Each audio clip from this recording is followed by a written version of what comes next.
Ang storyang ito ay pinamagatang Starting Over and Over Again. Episode 4 by Gino. Simulan na natin ang kwento. Kahit pa medyo may pagdududa sa isip ko kung nagsasabi ba ng totoo si Albie, nagtungo pa rin ako sa pinagkasunduan naming lugar. Mahilig kasi mga asar at mga April Fool sa Albie. Kahit hindi naman April, yun ang pagkakakilala ko sa kanya. Rest day ko naman, kaya kung niloloko niya ako, pwede naman akong gumala sandali, tapos kumain, o di kaya manood ng sine. Nakarating na ako sa mall, tapos dumiretso ako sa kainan na napag-usapan namin. Hindi muna ako pumasok kasi baka hindi siya dumating. Nakakahiya naman kung lalabas ako na walang bibilhin. Nag-antay ako ng halos 1 oras at nawalan na nga ako ng pag-asa. Ay, yung lokong yun, na-scam na naman ako at hindi pa nag-reply sa mga text ko. Hindi na nga siguro siya magbabago.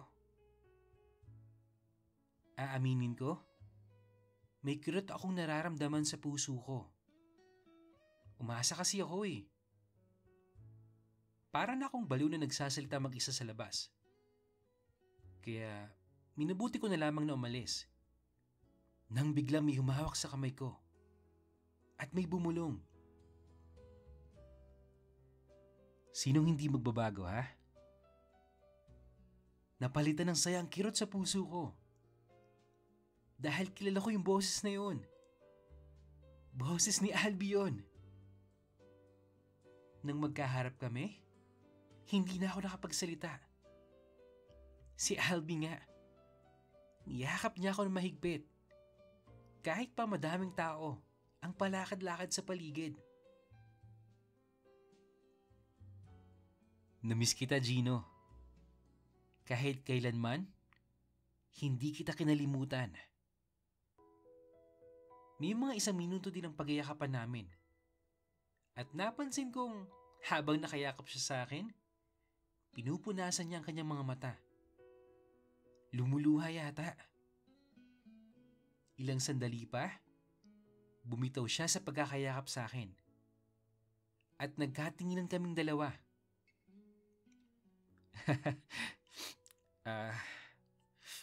Pasensya ka na. Nadala lang ako eh. Kamusta ka na dito, Gino? Mukhang kinalimutan mo na yata ako ah. Siguro, may bagong boyfriend ka na dito, no? Albie, hindi pa rin ako makapaniwalang nandito ka. Hindi ka man nagsabi. Sana nasundo kita. Alam mo kasi, Gino, ayokong maging pabigat sa'yo. Kaya, siniguro ko munang may ipon ako bago ako pumunta rito. Saan ka ba nakatira ngayon, Albie? Diyan lang sa kakilala ko. Pansamantala lang naman. Habang naghahanap ako ng matutuluyan at saka ng trabaho dito. Pero, kung gusto mo akong kupkupin, bakit hindi? Yun naman talaga yung pakay ko eh. Kung bakit ako pumunta rito. Ang makasama ka, Gino.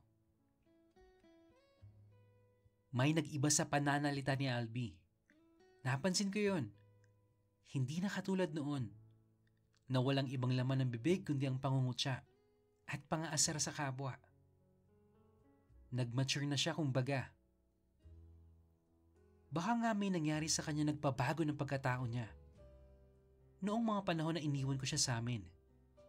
Albie, tara, pasok muna tayo dito nang makaupo.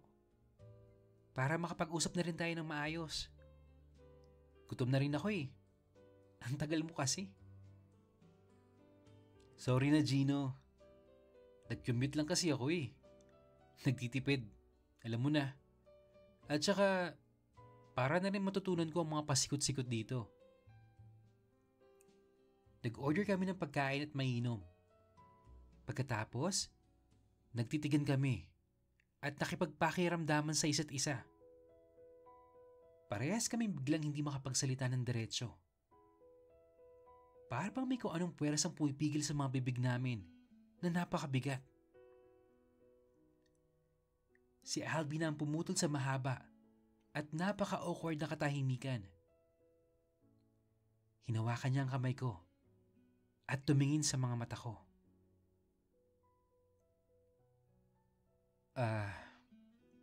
Gino, bago ko magsimula magkwento, nais ko sanang hilingin na maging tapat tayo sa isa't isa. Kung magkakabalikan man tayo, sana simulan natin to sa honesty. Okay lang ba, Gino? Sige Albi. Ikaw nang mauna. Nagulat ako sa mga naikwento ni Albi sa akin. Virgin pala talaga siya nung unang may nangyari sa amin. Kaya naman, nahulog siya ng gusto sa akin. Naikwento rin niya na hindi lang ako ang nakatalik niya noon. Dahil matapos kong makuha ang virginity niya, para siyang nabaliw at gustong umulit araw-araw. May babae, may bakla, bisexual, pati daw mga kasing edad ng nanay niya pinapatulan niya na rin. Naging mapaglaro siya sa mundo ng pakikipagtalik. Naikwento rin niya nung unang umalis ako, hindi na siya nakakapagtrabaho ng maayos. Hanggang sa matanggal na nga siya sa trabaho. Kung hindi late, absent, papasok ng lasing, at hindi nakakapag-perform ng maayos. Kasabay ng lahat ng yun ang pagkamatay ng kanyang inay. Bagay na ikinidepress siya ng husto. Yung kapatid naman niyang babae, may sarili na ding pamilya. Kaya naramdaman niyang mag-isa na lang siya sa buhay. Sa sobrang lungkot niya, pinasok niya ang mundo ng bawal na gamot. May nakilala daw kasi siyang bakla na gumagamit. Tapos, kahawig ko pa. Kaya napasama siya doon. Grabe. Ay. Sa maiksing panahon, nangyari ang lahat ng yun kay Albi. Naging tapat din ako sa kanya. Kagaya ng napag-usapan namin. Ikinuwento kong wala akong ibang nakasiping bukod sa kanya noong magkasama pa kami sa trabaho. Hindi ko na binanggit ang mga karanasan ko kay Erwin noon. Bago pa man kami magkakilala. Dahil hindi naman niya kailangan malaman yun. Alam mo Albi, kaya hindi ako naghanap ng ibang katalik noon. Kahit na hindi natin palaging ginagawa ito. Kontento naman kasi ako sa iyo eh. Kontento ako sa iyo noon, Albi. Buti na lang, medyo konti yung mga customers dito sa napili naming kainan at nasa sulok pa kami. Dahil kung nagkataon, baka mahimatay yung mga makakarinig.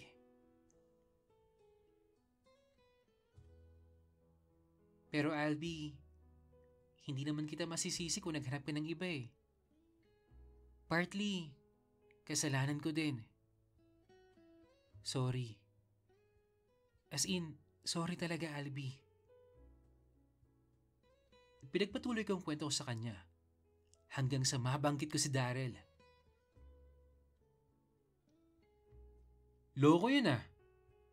Nagkikita pa ba kayo nun? Alam mo Gino, wag lang kami mag-cross ng landas. Dahil masasaktan talaga siya sa akin. Albi, wag ka namang unfair oh. Hindi ako nagalit sa mga sinabi mo sa akin. At na-appreciate ko yung honesty mo. Pero this is my side of the story. Akala ko ba, gusto mong malaman ng lahat? Sorry Gino. Matagal nga pala tayo hindi nagkita kaya wala akong karapatang manghimasok. Medyo tampo na tugon ni Albi sa akin. Pwede bang pakinggan mo muna ako, okay? Pinakinggan naman kita kanina eh. Hanggang sa matapos ka, di ba? Hindi mo ba kayang gawin yun para sa akin? Albi, ikaw na mismo nagsabi, di ba? You want honesty. Ay, napabuntong hininga ako. Hindi ko na sana gustong ituloy pa yung kabuuan ng aking kwento. Dahil mukhang wala na sa mood si Albi noon. Unang araw pala ng pagkikita namin, ganito na. Kaya nag-aalala ako kung papayag ba akong ipagpatuloy namin ang naudlot namin pag-iibigan o hindi na. Sorry Gino. Promise, makikinig na ako. At hindi na ako magre-react. Please, ituloy mo na yung sasabihin mo sa akin. Yung lahat-lahat. At wala kang itatago. Isiniwalat ko sa kanya ang lahat-lahat. At sinabi ko na rin na kung makikipagkita sa akin si Daryl, ipapahag ako. Hindi pa kasi ako sigurado kung kaya ko na ba siyang talikuran. Kailangan ko pa ng panahon, Albi. Kung gusto mong magsimula tayong muli, ngayon na mismo, sinasabi ko pa lang, baka hindi ako magiging faithful sa'yo eh. Kailangan ko pa ng oras. Bago ako masasabing, ayoko na kay Daryl. Alam mo naman na medyo matagal din ang naging relasyon namin ni Daryl. At hindi ganun kadali yun. Sana, maintindihan mo. Tinalikuran ko ang lahat para sa'yo, Gino. Nandito na nga ako, di ba? Ano pa ba ang gusto mong gawin ko? Unfair din naman sa akin yung gusto mong second option lang ako eh. Dahil kung tutuusin, ako naman talaga yung nauna. Hindi ba pwedeng ibaon na natin sa limot yung mga nakaraan? At magsimula tayo muli. Bahagi na lang si Daryl ng nakaraan mo, Gino. May pamilya na siya. May asawa na siya eh. Tinupad ko yung pangako kong susunod ako sa'yo. Bakit hindi mo ako nagawang antayin, Gino? Albi, unfair din sa akin yung bigla ka nalang susulpot. Tapos mag-i-impose ng rules. Matapos tayo hindi mag-ausap ng matagal. Ni hindi ko nga alam na pupunta ka dito eh. Bakit ka pa humingi ng honesty? Kung hindi mo rin naman pala bibigyan ng chance unawain yung side ko. Albi, marami na nagbago sa buhay ko. Sa buhay mo. Dapat nag-move forward na kasi tayo eh. Gino naman oh. Please. Akala ko magiging happy ending tong pagpunta ko eh. Dahil makakasama na kitang muli. Please naman, Gino. Ay, paano ba to? May lakad ka ba pagtapos nito? Gusto mo, Albi, sama ka muna sa boarding house ko para maturuan na din kita kung paano pumunta ron. Sige, Gino. Doon na lang tayo magpatuloy sa usapan natin. Medyo lumalabig na din tong pagkain natin eh. Salamat sa libre ah. Walang anuman. Sige, kain na tayo, Albi. Medyo mabigat ang naging pag-uusap namin ni Albi. Hindi rin naman ako pwede basta na lang pumayag sa lahat ng kagustuhan niya. Dahil lang sa pinuntahan niya ako. Kung nalaman ko lang sana ng mas maaga yung plano niya, siguro naging malaki sanang epekto nito sa pag-uusap namin ngayon. Uuwi siguro kaming nakangiti at walang sama ng loob sa isa't isa. Oo, nagsabi siya noon na susunod siya. Pero hindi naman niya sinabi kung kailan eh. Hindi rin siya nagbigay ng kahit anumang update ni isang beses. Nagsabi man lang sana siya kung aabutin siya ng 1, 2, 10 o higit pang taon eh. Ang pagkakamali ko din kasi, hindi ako nagtanong. Parehas kaming may mali. At pareho kaming hindi willing mag-compromise. Kaya mukhang walang patutunguhan tong second chance namin na to.